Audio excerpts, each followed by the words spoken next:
Welcome to the JAMODI Podcast. My name is Turner Cavender, your host, and today we have an amazing guest. But before we get to that, I want to tell you newcomers what the podcast is all about.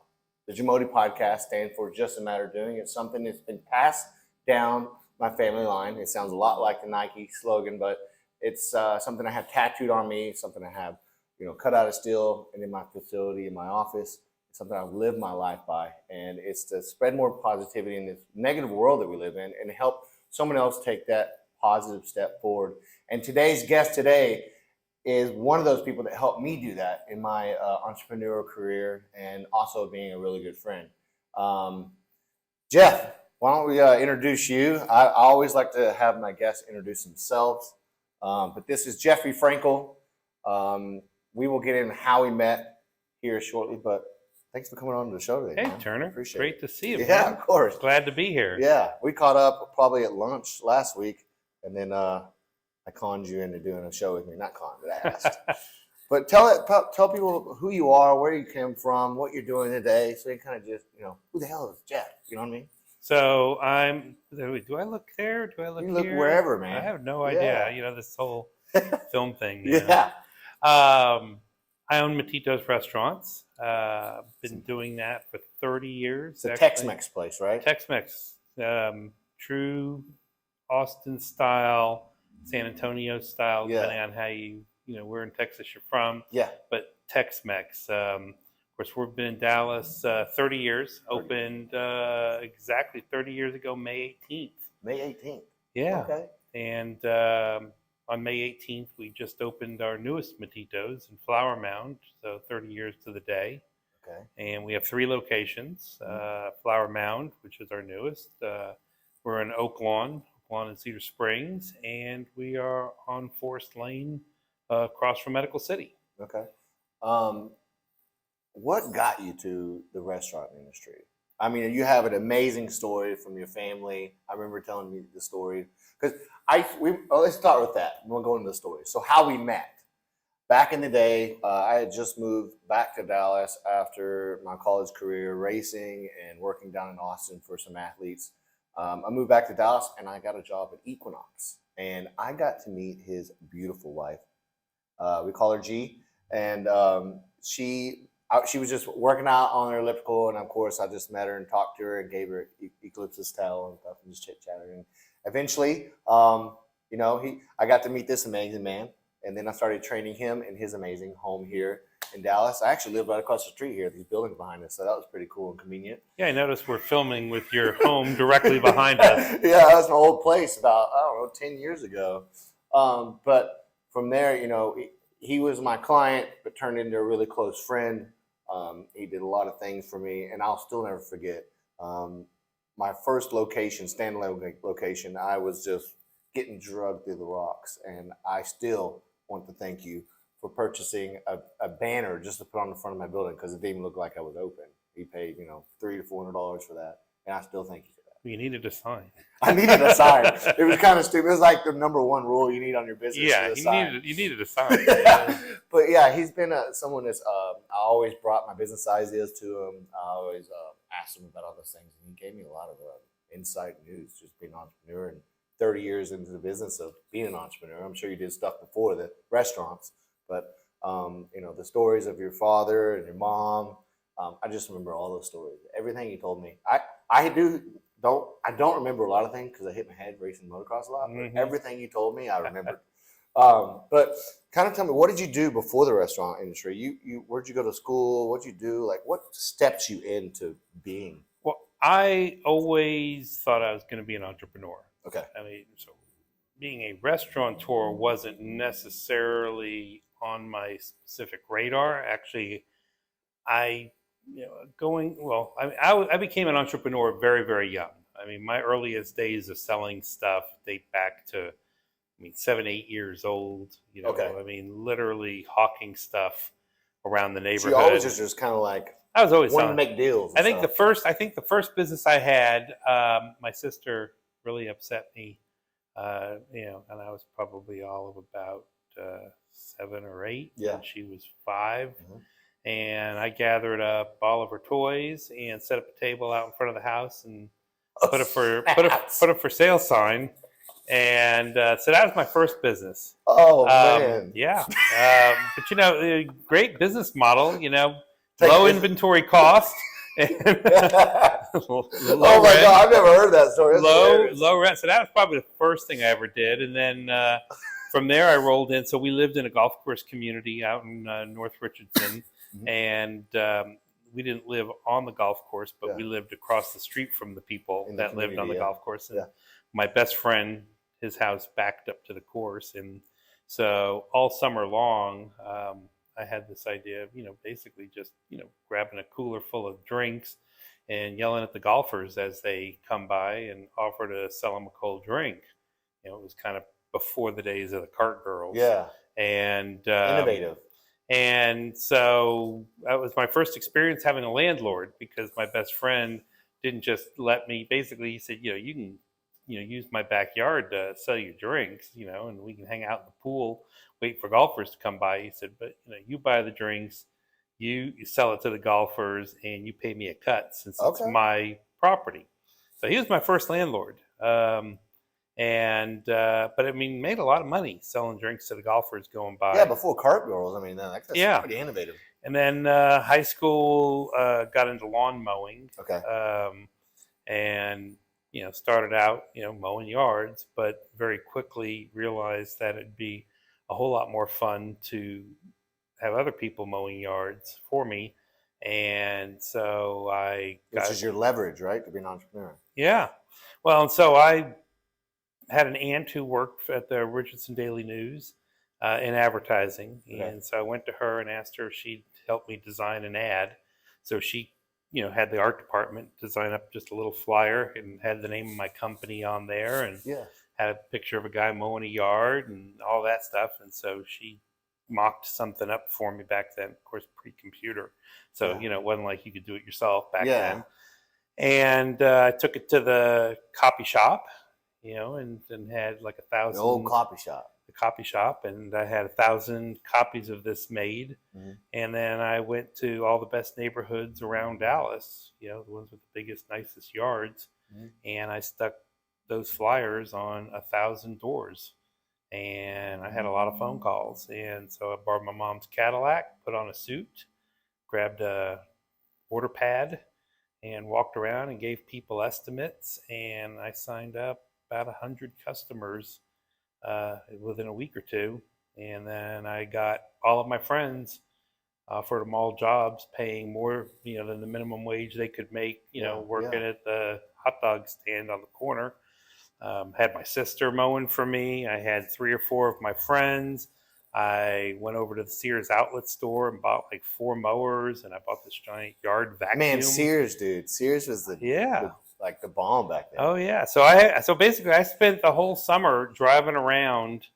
All I did was drive around, and I had people mowing, and of course, we had a deal, if we broke a sprinkler head, we fixed it. I mean, quality. It was all about doing quality work and service. And it was an extremely successful summer. Did that for 2 summers, and then just kind of burned out on doing the yard business, and wasn't sure what I wanted to do. I was getting closer to my senior year, and so then during my senior year of high school, we had this program called Senior Projects. What was it called? Senior Projects. Senior Projects. Okay. And basically, everybody, it was a private school, and there were about 80 students, and so every student got the opportunity to do a proposal of something that they wanted to do, a job they wanted to do. They had to go out and find their own job. Mm-hmm. You weren't allowed to get paid. And so we had a lot of kids that were doing stuff in nonprofits. Like internship kind of thing. Yeah, internship. Yeah. It was basically, it was an internship. And, my father was involved in the very beginning of Tuesday Morning, the gift warehouse stores. Yeah. And this was pretty early on, but the company was just on fire. And I thought it'd be really interesting to learn the inner workings of how that company worked. And so I went to the vice president of the company and asked him if I could, create an internship. And they said yes. and so it was about a month and a half long program. And basically over those 6 weeks, I went through like 6 different departments, and I spent a week. So I spent a week in purchasing, and I actually worked with the buyers and, merchandise. I spent a week, in operations with the guys who actually set up and run the stores. I spent a week in accounting and, learned a lot about how the accounting of the business was run. Spent a week in marketing, spent a week in the warehouse and actually learned warehouse operations. Spent a week in the C-suite with the president and chairman of the company. All that. Learned all shadowing him. Spent a week on real estate. Doing site selection. And so I had a front row chair. Was privy to everything in that was going on and sitting in on all the meetings.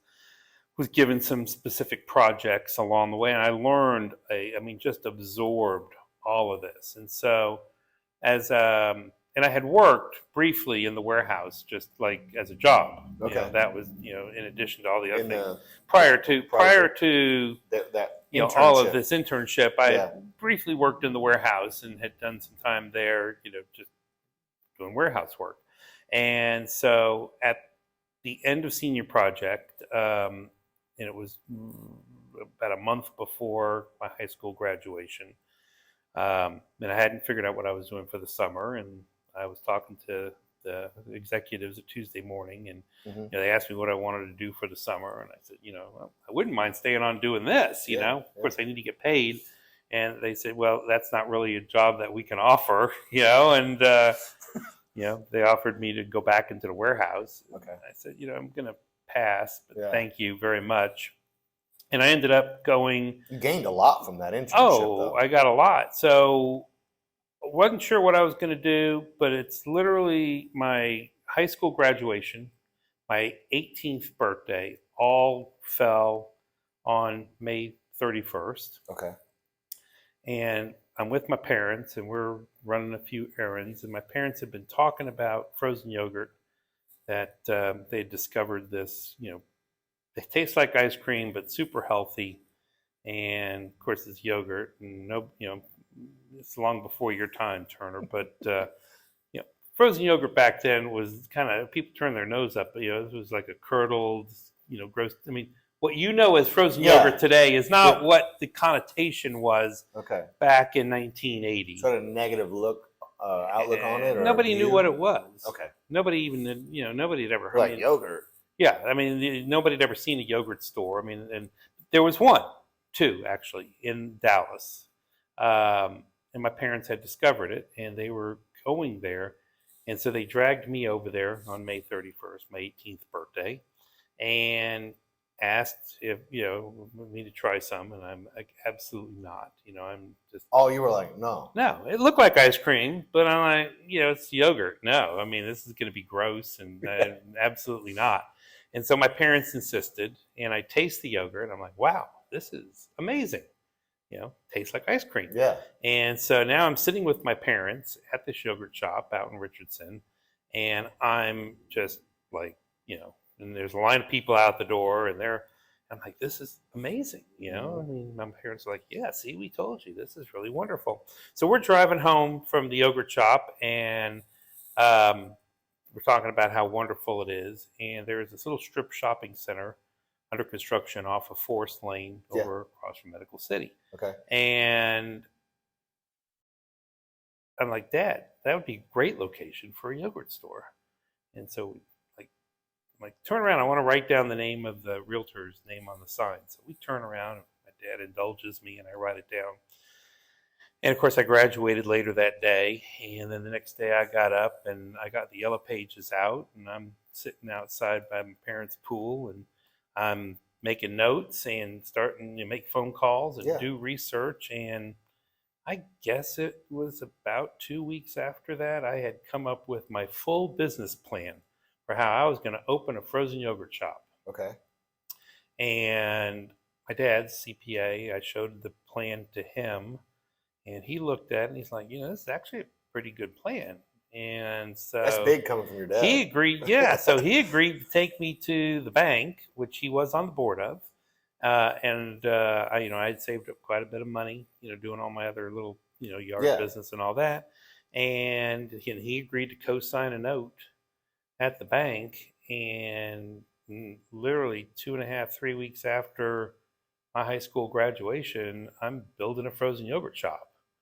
And again, I mean, it was, there were only 2 in Dallas, and there were really only 2 this side of the Mississippi. Until you got all the way to California, there was nothing. I mean, again, nobody had ever heard of yogurt. Yeah. And so opened this yogurt store in 1980, and it turned out to be a huge success. And took my little yogurt shop and went off to college. My mom was helping keep an eye on it. Laid out plan to open a second yogurt store that next summer. Okay. And got it open. The summer after that, opened 2 more yogurt stores. And then it just grew exponentially after that. That's amazing.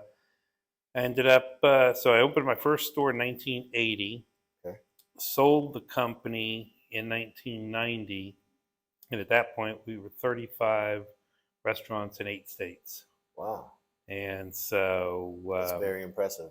So, yeah, it was a fun time. It was quite the adventure along the way. So got those, sold that in 1990, 91, and then did what I always had planned on doing, which was become a ski bum. And so moved to Colorado and moved to Aspen and decided I was going to ski and play golf every day. And that was a lot of fun. Yeah. And ended up moving to Aspen and did that for a year. And then a buddy of mine invited me to come back to Dallas and partner up with him and open a Mexican restaurant. Okay. So I ended up doing that, and then ultimately bought my partner out, and the rest is history. That's amazing. I'm still doing Mattitos. Yeah.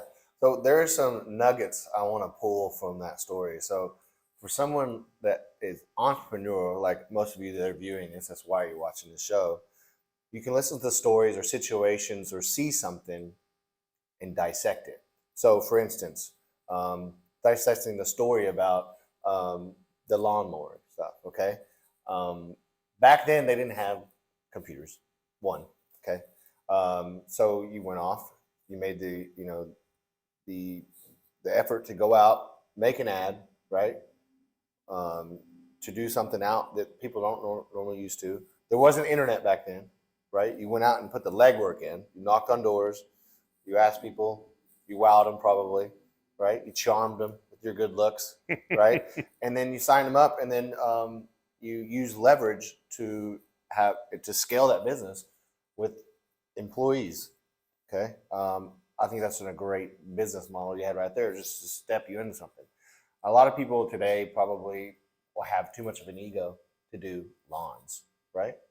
It's a hard business, but it's something you can do. And then you went into, on your graduation day, on your birthday, you went and tried something that you didn't like, and then immediately when you left, you started looking because you thought it was a great idea because you saw a line of people. You right there, when you were sitting there, you thought it was good, and there was people outside the door, and you were like, okay, business model. Ding, right? Right. So immediately when you're driving away, you see a spot over there, and you write down, you're going to take an action on your vision. Those are the things that, a lot of people don't realize, or they want a roadmap or something like that. Successful people make their own roadmap, and he's done that, and he's helped me through mine. He didn't give me all the answers. He kind of pushed me in the right directions, and I figured it out myself. Well, there's no right answer, no. And that's the thing. Everybody's kind of got to blaze their own trail, and find that path that is natural for you. I mean, how I approach it is probably going to be very different than how you approach it. I think there've got to be some very core fundamental items, however, that kind of bring you to that same place and that same level of success. What would be some of those fundamental things? Like, say for instance, if you're building a business plan, let's go with that. Like your business plan that your dad approved of. Let's start with integrity. Okay. I mean, build a plan that is built on integrity. Okay. And the way that you conduct yourself doing business, the way that you just approach every aspect of it. That's for starters. Okay. And you want to be looked upon as somebody that can be counted on to follow through, to do things the right way, not take shortcuts. That's what you're really, ultimately that's the foundation of well, it, that's the right? foundation. Again, Integrity. how you choose to, be successful, how I choose to be successful, what's the tactic or whatever, very different probably. But, Yeah, probably because it's a quality of life. But right? You want to live this way, I want to live this way. But again, getting down to core fundamentals, I'll do business with you because I know that you're a person of integrity. Yeah.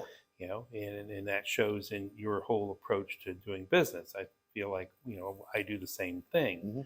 And I only do business with people who I feel have integrity and conduct themselves in that manner. It's just, you either have it or you don't. But that's a core fundamental of how you do business. And it's, again, the same thing, you follow through. It all boils down to those, as I say, the things you learned in kindergarten. Yeah. The simple things. The simple it things. always goes back to the simplest things. Another thing is, I think it's funny, is just don't be a dick. Be nice to people. Be a man of your word. That usually helps a lot. It goes a long way. Yeah, it does.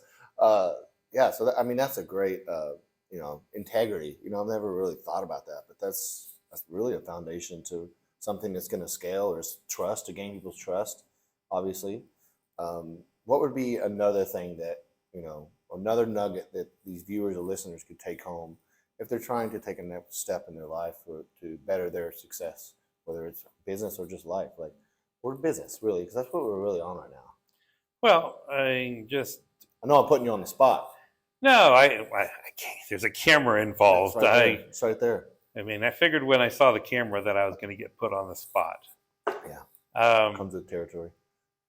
Again, follow through. I think follow through is really important. And, not being afraid to take a risk and stick your neck out. Okay. This is definitely being afraid to fail, right? Being an entrepreneur. I've got a lot of people I've met over the years who are like, God, I got a great idea, and I'd love to do it, and, the road is littered with a lot of great ideas that never happened. Yeah. And, those people are never going to succeed at those ideas if they don't take the first step. Yep. And so you've got to take a risk. You've got to stick your neck out. You've got to not be afraid of failing, and the reality is, I have failed far more than I have succeeded. But you don't have to succeed often. Yeah. And, and I'm not afraid to fail often. If you look, we have 3 restaurants. I've opened a lot more than 3 restaurants, a whole lot more. Yeah. And we've had a lot of restaurants that have failed, and, some work, some don't. Yeah. Some work for a while, then you close them. But bottom line is, you can't be afraid to take a chance. Go out there and one that gets knocked down, the successful one's the one that gets up, right? Exactly. Yeah. And just keep doing it over and over and over again. Mm-hmm. And again, I'm a firm believer. Don't take shortcuts. Yeah. Stay focused on looking forward, not looking backwards. You look backwards for the purpose of learning and remembering, what you did, how you did it, why you did it. Or being humbled of the successes that you had, or learn from the failures that you had. Yeah. Yeah, I get that. But it's really, again, you got to be forward thinking. You can't live in, the shouldas, couldas, because that'll really bog you down, and it's just wasted energy. For sure. So it's really about moving forward, looking forward. I always equated it to, when I was in school, sometimes I studied really hard for a test, and sometimes I didn't. Just depended on the situation. Yeah. But irregardless, when I finished taking the test, Literally, the minute that I handed the piece of paper in, I didn't give it another thought and didn't worry about it, and didn't stress about it. And it's like I made my decision. Yeah, it's done. It's over with. Yeah, I made my decision. I studied for it. I didn't study for it. Whatever I did, but the result now is the result. Yeah. And it's all about moving forward. Certainly, learning from the experience. If I bombed the test, then I certainly might think harder and longer about studying, a little bit more the next effort time. you put into each. Yeah. You learn from that. Yeah. But to sit there and kick myself, and say, oh gosh, I could have, should have, could have studied harder, should have studied harder.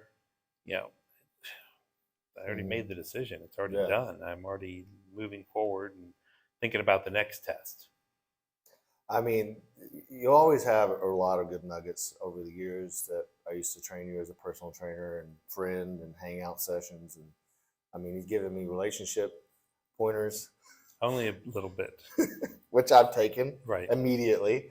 It was literally a turning point in my entire life is some advice this man had given me. And if you want to see some really good restaurants, I would advise you, if you're Dallas local, to go check out Mattito's. We have one off of it's at the Centrum, off of Oak Lawn.